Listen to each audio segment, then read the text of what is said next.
Hey guys, Adrienne here with 51st Dates. Now, recently, the new hotness has been Insecure, which is a new show on HBO by Issa Rae. And the season finale just took place this past Sunday.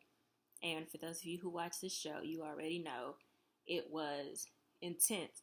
It was kind of what some people were expecting, and some people were surprised. But what was interesting is after the show aired, a lot of people went on social media and they were either pro Issa or pro Lawrence. And both had valid points. But I'm going to kind of play devil's advocate. And I'm going to talk about how both of them were right and both of them were kind of wrong too. So let's start off with Issa. Issa starts off the show talking about her job and how she doesn't really like it, but she's been there so long, so she feels like she kind of has an obligation. Then she talks about Lawrence, which you can tell that she's obviously in love with Lawrence, which is a good sign to start this whole subject. And then also, she kind of makes a point about how she feels like this Issa is like really secluded, doesn't take risk, which is an interesting feeling to have personally. So all of that kind of contributes with everything. And then we find out later that Lawrence is unemployed, and even though he's been getting interviews, he's not been getting job offers, and he really has this idea for an app, but he doesn't feel like, one, he has the backing financially, and honestly, he doesn't have it through his friends and relatives, whatever. So all of that kind of contributes to how the whole thing unravels. And then Daniel comes along with the subtext. I mean, it's a little different, but pretty much the sub big head. And then that's when the what if wheels started turning. And every person, but a lot of women, have been through this stage where they either knew a guy from back in the day and for whatever reason it didn't work out, timing, just never had the chance, whatever the case may be. But they were always kind of in the back of your mind, or the idea of that kind of person. And then you meet a new person and, you kind of, they turn out or they sound like everything you want your man to be, regardless of whether they are or not.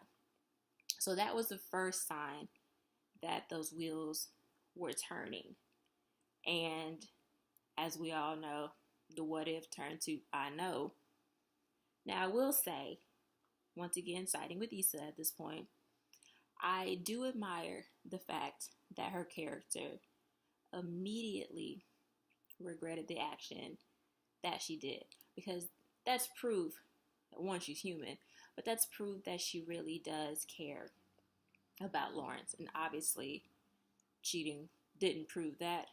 But sometimes there are a lot of people out there who will cheat and cheat and cheat and won't care.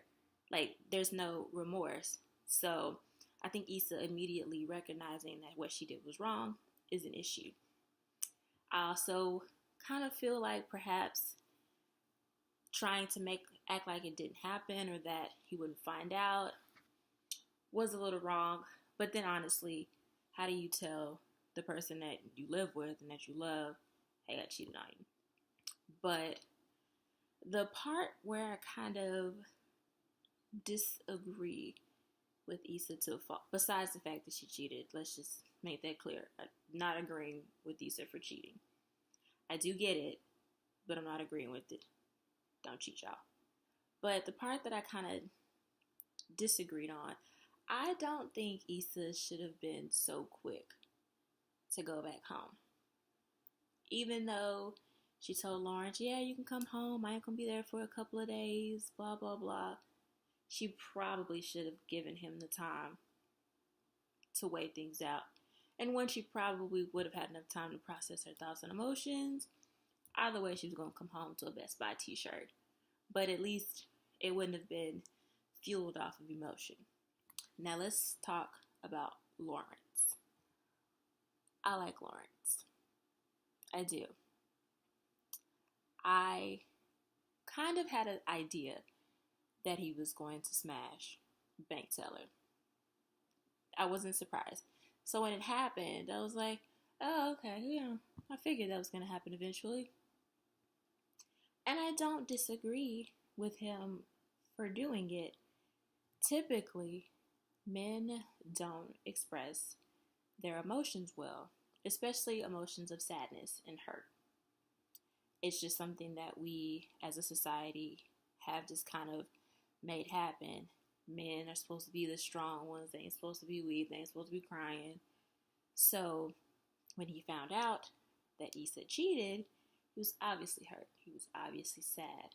But as I mentioned, men don't go around moping. So his way of, I guess, getting that emotion out, because regardless of how you do it, the healthy way to handle emotions is letting it out. Because once you keep it bottled up, you explode. And that's a bigger problem. But what I didn't agree on about Lawrence was his timing. I get it. Chances are Bank Bay was going to get it. Just considering when she showed up at his job with the chest all out. The invitation was given a long time ago. And you can tell he kind of what-ifed her as well.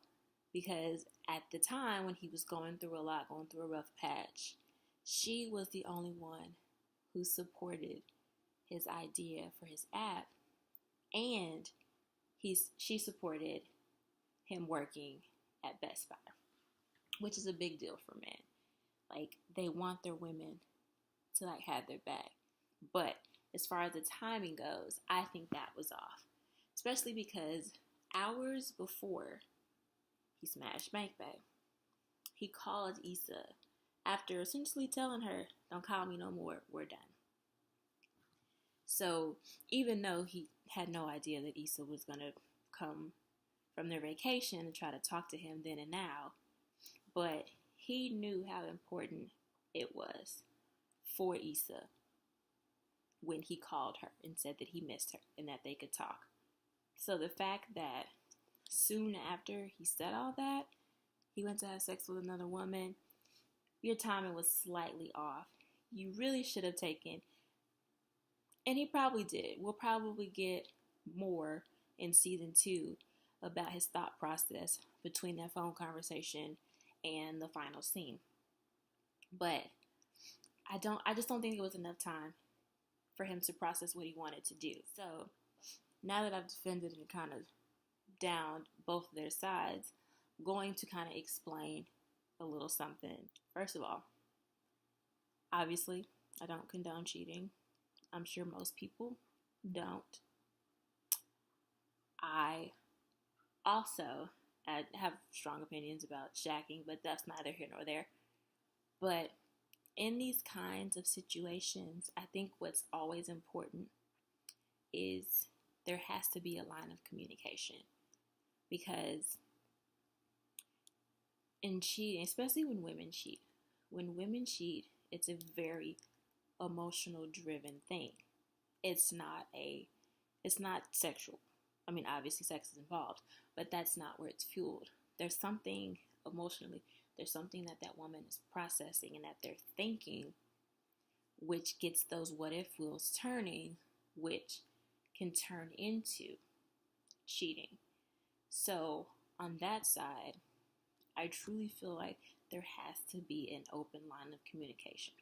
I think Issa, the moment she started having weird feelings about Lawrence and his situation, I think you need to address those and have a conversation. And also, when you get to a situation where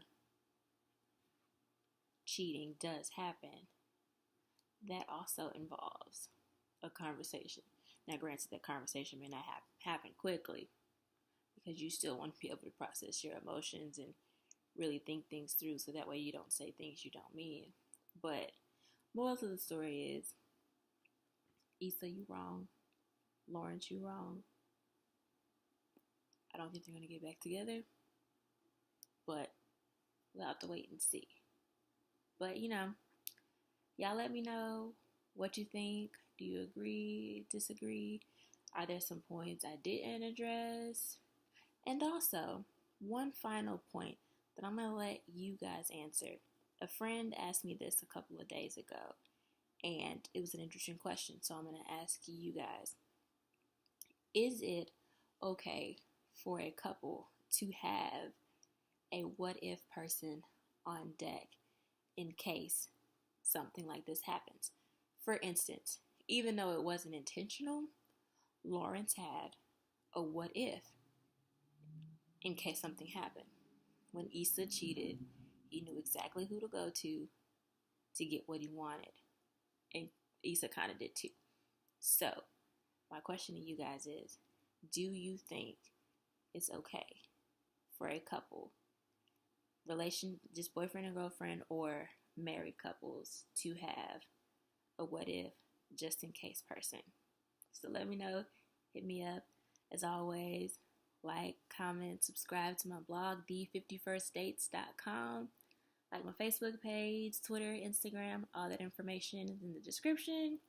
So, talk to me and we'll find out what happens together in season 2.